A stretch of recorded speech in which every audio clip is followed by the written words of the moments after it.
اعوذ باللہ من الشیطان الرجیم بسم اللہ الرحمن الرحیم وکذالک اور اسی طرح زینا مزین کر دیا یعنی خوبصورت بنا دیا، دلچسپ بنا دیا، لکثیر بہت سوں کے لیے من المشرکین شرک کرنے والوں کے سے، یعنی اس طرح بہت سے مشرکین کے لیے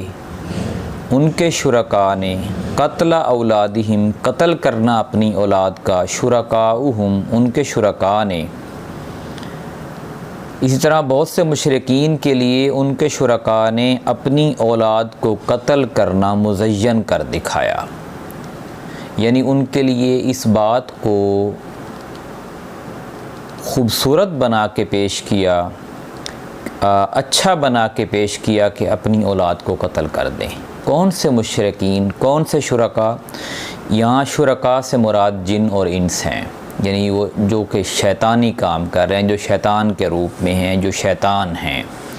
یعنی شیطان نے انسان کے ذہن کو ایسا بنایا کہ اس نے اپنی اولاد کو بھی قتل کرنا شروع کر دیا۔ مکہ کے لوگوں کو خاص طور پر ذکر ہے کہ وہ اپنی بیٹیوں کو یا تو پیدا ہوتے ہی مار دیتے، یا تھوڑا سا بڑی جیسی ہوتی تو ان کو زندہ دفن کر دیتے، اور وہ یہ سمجھتے کہ یہ اچھا کر رہے ہیں، اور ان کے ذہن کو جو یہ چیز تازہ رکھتی یا ان کے ذہن کو خوش رکھتی، وہ ان کے شرکاء یعنی شیاطین و جن و انس کا جو وسوسہ تھا وہ ان کے ذہن کے اندر یہ بھرا رہتا۔ لیردوہم تاکہ وہ انہیں ہلاک کر دیں، یعنی وہ جو شیاطین ان کے ذہن میں یہ وسوسہ ڈالتے یا یہ بات کرتے، ان کی ذہن سازی کرتے کہ اپنی اولاد اور بالخصوص بچیوں کو قتل کر ڈالو، اس طریقے سے جو ہے وہ ان کے نزدیک داماد کسی کو بنانا سب سے بڑی ان کی بے عزتی تھی، اس لیے وہ اپنی بیٹیوں کی پیدا ہوتے ہی ان کا خاتمہ کر دیتے تھے۔ وَلِيَلْبِسُوا عَلَيْهِمْ دِينَهُمْ اور تاکہ وہ خلط ملط کر دیں ان پر ان کے دین کو، یعنی جو شیاطین تھے وہ مکہ کے لوگوں کو بالخصوص اور باقی لوگوں کے لیے بھی ان کے ذہن کو انہوں نے ایسے بنایا ہوا تھا کہ ایک تو وہ اسلام کے مخالف چلیں، یعنی وہ جو دین ابراہیم تھا، جو کہ ابراہیم علیہ السلام نے خانہ کعبہ کی تعمیر کی اور توحید کی بنیاد پر اس شہر کو بسایا،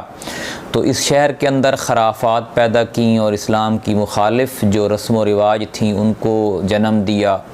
اور ان کو چلانا شروع کیا، دین کو بدلنا شروع کیا۔ تو یہ انسانوں سے ان کے جو شرکاء تھے، ان کے جو ساتھی تھے شیطان، وہ یہ کروا رہے تھے کہ دین میں اس طرح کی تبدیلیاں کرتے رہیں۔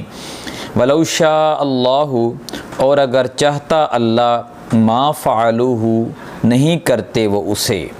یعنی اگر اللہ چاہتا تو کوئی بھی شرک نہ کرے اور کوئی بھی گناہ نہ کرے اور کوئی بھی ظلم و زیادتی نہ کرے، لیکن اللہ تعالیٰ کا یہ اصول نہیں ہے کہ کسی کو آزادی دے اور پھر اس کے گناہ پر اس کو فوراً پکڑ لے، وہ اس کو ڈھیل دیتا ہے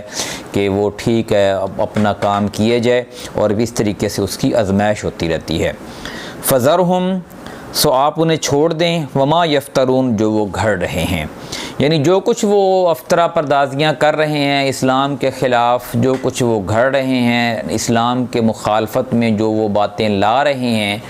آپ اس پہ ان کو چھوڑ دیں، پر آپ پریشان نہ ہوں، اللہ تعالیٰ ہی ان کی گرفت کرے گا۔ وقالوا هذه انعام اور کہتے ہیں کہ یہ جانور، یعنی یہ ان کے اندر ایک اور خرافت کا تذکرہ ہو رہا ہے، ایک اولاد کے قتل کرنے کی اگلی جو تھی ان کے اندر خرافات میں سے ایک خرافت کے۔ وقالوا هذه انعام کہتے ہیں کہ یہ جانور وحرث اور کھیت حجر ممنوع ہیں، یعنی ان کے اوپر جو قبضہ ہے یا حکم ہے وہ کسی کا نہیں چل سکتا، بس ان کے بتوں کا چلتا ہے یا ان بتوں کے مجاوروں کا چلتا ہے، اس کے علاوہ کسی کا حکم نہیں چلتا، لوگوں کے لیے ممنوع ہیں۔ لا یطعمھا، انہیں کوئی نہیں کھا سکتا، الا من نشاء، مگر جسے ہم چاہیں۔ ہم سے مراد یہاں بتوں کے مجاور ہیں، انہوں نے پابندیاں لگائی ہوئی تھی کہ فلاں فلاں جانور جو ہیں یا جو کھیت ہیں یہ ہماری ملکیت ہیں اور آپ انہیں ہماری اجازت کے بغیر کسی کے اوپر خرچ نہیں کر سکتے۔ بزعمہم، ان کے گمان کے مطابق، یہ ظاہر ہے یہ ان کا گمان تھا، نہ تو یہ اللہ کا حکم تھا نہ یہ دین ابراہیمی تھا کہ جس نے اس مکہ کی بنیاد رکھی، نہ ہی نبی کریم صلی اللہ علیہ وسلم کی تعلیمات تھیں، تو یہ ان لوگوں کی اپنی بنائی ہوئی باتیں تھیں۔ اور وانعام حرمت ظہورها، اور کچھ جانور حرام کر لی ان کی پشتیں، یعنی کچھ جانور انہوں نے ایسے دے دیے تھے جیسے صائبہ وغیرہ، کہ کچھ اونٹنیاں ایسے کہ ان کے اوپر آپ سواری نہیں کر سکتے۔ وانعام لا یذکرون اسم اللہ، اور کچھ جانور ایسے تھے کہ ان کے اوپر آپ اللہ کا نام نہیں لے سکتے، یہ خاص بتوں کے لیے ہیں اور بتوں کے نام پہ ہی ذبح کیے جائیں گے۔ علیہ افتران، ان پر گھڑنے کے لیے، علیہ اس پر، یعنی جن پر وہ اللہ کا نام نہیں لیتے اس پر بہتان باندھنے کے لیے، سیجزیہم بما کانوا یفترون، ان قریب اللہ انہیں اس چیز کا بدلہ دے گا، وہ یہ گھڑ رہے تھے کہ اپنی طرف سے انہوں نے باتیں بنا لی تھیں اور کوئی اللہ نے اس کے بارے میں کوئی سند نازل نہیں کی تھی، اپنی طرف سے انہوں نے کچھ چیزیں گمان کر لی تھیں، کچھ چیزیں لوگوں کو احکامات ایسے دے رکھے تھے کہ کچھ جانور جو ہے ان کے اوپر آپ سوار نہیں ہو سکتے، کچھ پر اللہ کا نام نہیں لے سکتے، اور جو ہے وہ کچھ کھیتیاں جو ہیں وہ ان کو آپ کسی یعنی بتوں کے مجاوروں کے حکم کے بغیر آپ ان کو استعمال نہیں کر سکتے۔ تو یہ وہ خرافات تھیں جن کو مٹانے کے لیے نبی کریم صلی اللہ علیہ وسلم تشریف لائے، اور وہ دین ابراہیمی جو پہلے سے تھا اس کو از سر نو زندہ کرنے کے لیے۔ اب وقت کے ساتھ ساتھ یہ خرافات دوبارہ سے دنیا کے اندر آنا شروع ہو گئیں، اور اب پھر یا معاشروں میں دیکھیں تو آپ کو یہ بہت ساری چیزیں ایسی ملتی ہیں مختلف شکلوں میں اور مختلف ناموں سے، کہ جس میں دولت کا جو خرچ کرنا یا دولت کو استعمال کرنے کے جو ذرائع ہیں وہ اللہ اور اس کے رسول صلی اللہ علیہ وآلہ وسلم کے بتائے ہوئے اصولوں سے ہٹ کر کسی اور کے بتائے ہوئے اصولوں کے مطابق کیے جا رہے ہیں۔ اللہ تعالیٰ سے دعا ہے کہ ہمیں